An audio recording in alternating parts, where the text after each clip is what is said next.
aujourd'hui, quand je réalise une prestation, je peux tout à fait demander à mon client qui est à l'étranger de me payer à travers des plateformes telles que TransferWise, pour ne citer que elles. Sur ces plateformes, comment ça fonctionne? J'envoie donc ma facture à mon client transfère de l'argent en devise à cette plateforme m'envoie directement de l'argent en dirham. La problématique sous-jacente fiscale est la suivante. C'est qu'aujourd'hui, pour pouvoir considérer qu'une prestation est réalisée à l'export, il y a un certain nombre de conditions. Il faut tout d'abord que celle-ci soit consommée à l'étranger. Il faut que le client soit réellement établi à l'étranger. Il faut que je le facture en devise et que je me fasse payer en devise. Quand je suis donc exportateur, je bénéficie d'un certain nombre de réductions d'impôts au titre de l'IS et je suis en droit de facturer sans TVA.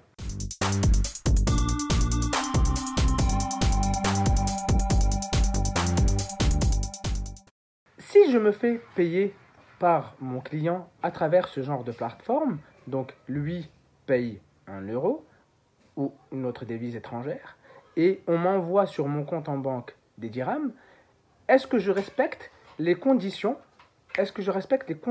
d'exportation?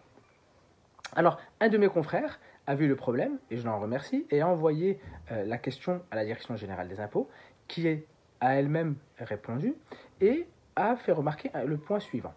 Aujourd'hui, si l'on est capable, ou si l'office d'échange est capable de démontrer que cet argent est arrivé en euros sur notre compte, nous pouvons bénéficier de ces exonérations. Si ce n'est pas le cas, nous ne pouvons pas bénéficier de ces exonérations et de ces avantages. En effet, l'argent arrivant en dirham sur notre compte, il n'est pas donc en euros. On sera dans l'incapacité de bénéficier de ces exonérations.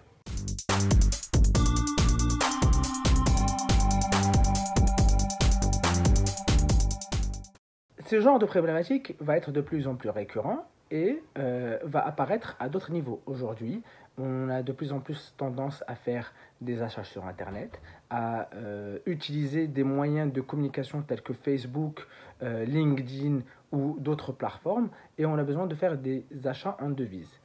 Mais du fait de la réglementation d'échange et des différentes dispositions fiscales qu'il existe, il y a un certain nombre de contraintes qu'il va devoir lever au fur et à mesure du temps.